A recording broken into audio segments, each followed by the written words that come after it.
Okay, hello everybody, welcome back to my channel. Today I'm Calvin and today we're back to our politics topic. So our topic today is just a topic that will go into talking about a whole government itself. And our topic today will go to talk about the ancient government, or in the other name is called the ancient democracy.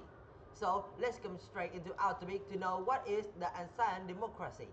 So when the city of Athens was first founded in the past, it was ruled by the most rich people there.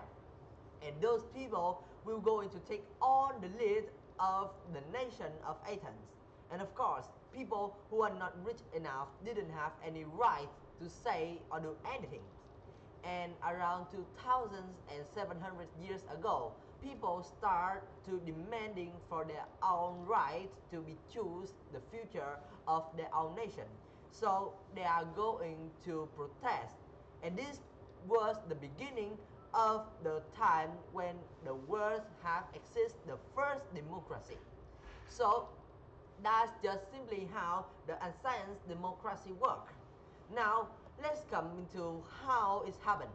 So when everybody going to protest about the ancient democracy exists, or you can say that they are going to protest for their own right to choose the future, then they success. And of course, when they success, the rules change, and the rules that set people who are citizens will going to be work, or you can say that be a part of government, and will go to choose whether to do or not do things that make the society of Athens become better or not. So for the simpler explanation, it's just that the citizens of Athens will going to take the list from now on, and they will going to choose the future for Athenians. So this just seems very simple and very good, right? But still, this is not just what we know in right now, or you can say that in nowadays citizens. It's not just like everybody will become the citizens just when the rules change. But in that time, the meaning of citizens was more complicated. So to be a citizen, you should not be a woman.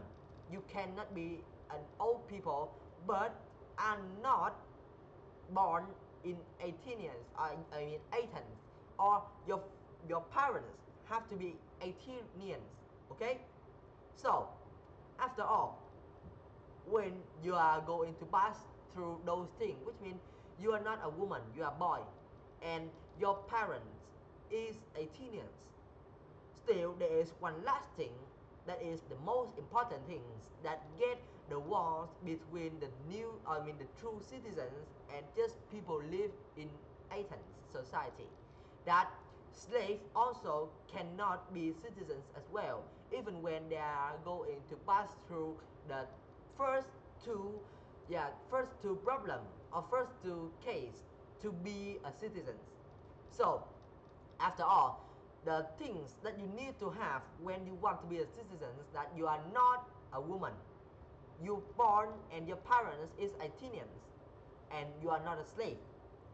And if you have 3 points, all of these points, you will be truly count as a citizen of Athenian society. So that's why there is a lot of people who cannot be a real citizens of Athenians at that time, and there is just only 10 to 20% of people in Athens society could be citizens at the time then when the rules change.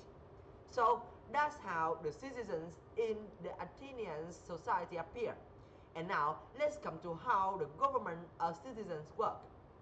So the citizens government have spread into 2 branches. The first is the bowl, and the second is ecclesia. This is 2 types of group of member in the government that will going to do 2 different missions. So the bowl is going to work and choose or decide the things that is not so important, or you can say the small issues. They will go into solve citizens problem, they will to solve people problems, and things that are not going to affect too much to Athenian society.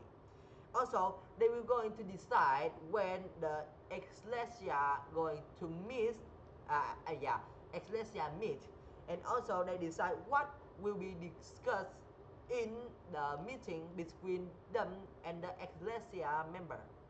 So they have those things or those rights with the ecclesia, and for the most part, they have the right to, yeah, put out or suggest new laws. That's what the board have.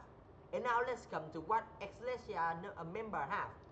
So for people who don't know, the board members is just 500 people.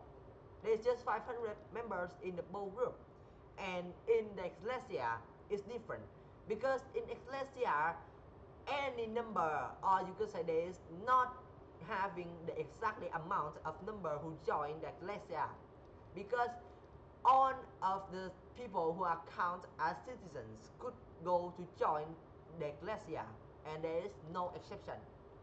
So as long as you are a citizen, you could join the ecclesia anyways. Okay, and now let's come to what is the mission of the ecclesia.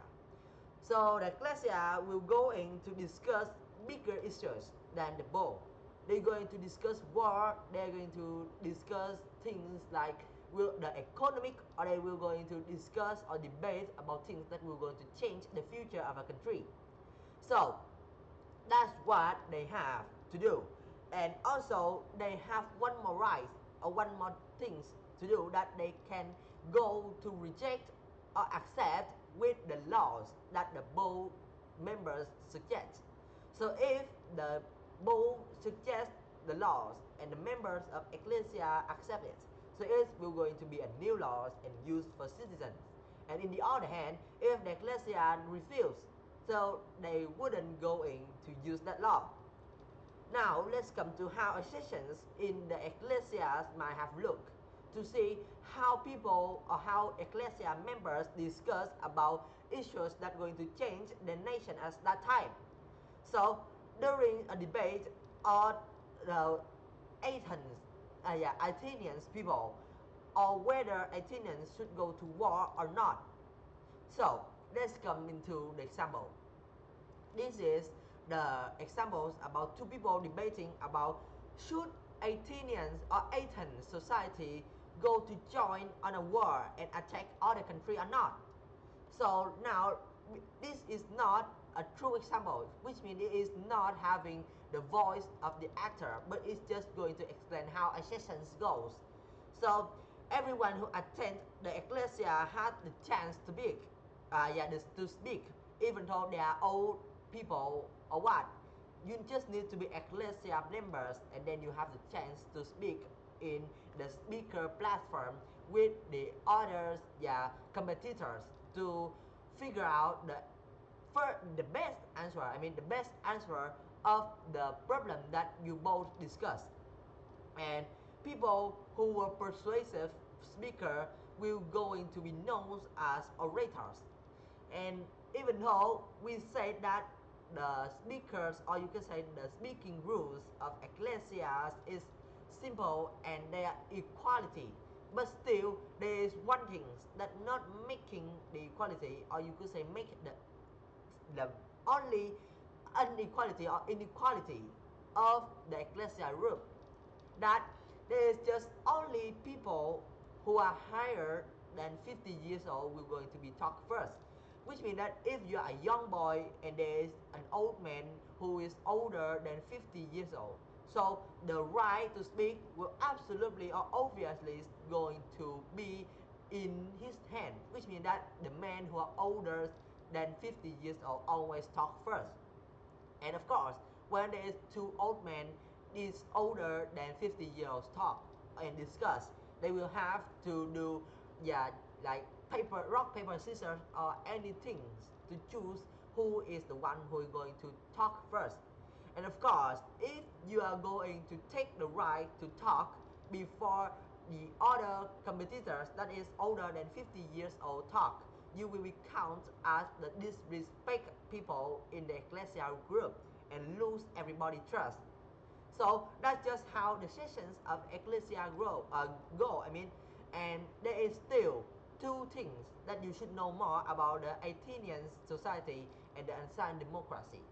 That there is some people who not attend the sessions, which means they are not going to attend to the discuss of the speaker platform in the city when there is the debate between two people, and those people will going to be forced to go to attend to that debate, because every citizens in ecclesia group have they have to join and hear what the sessions go, hear how the sessions go.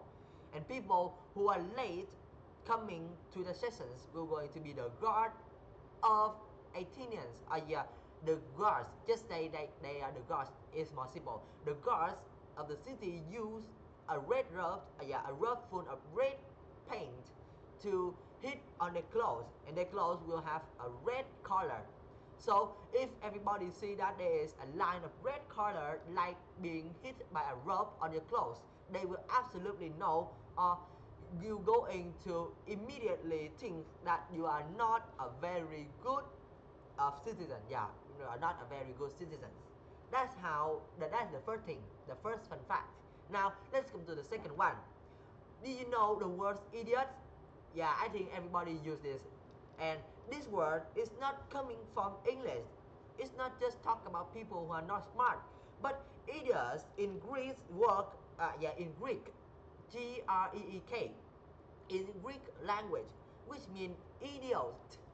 And this word meaning people who don't being interested in the politics, and they are just going to do things they want. So those people in that time being called as idiots. But right now, the idiot is the meaning to tell people who are not smart and who are not thinking too deep or too much about some problem, but just try to solve it in a stupid way. So they call them idiots. Okay?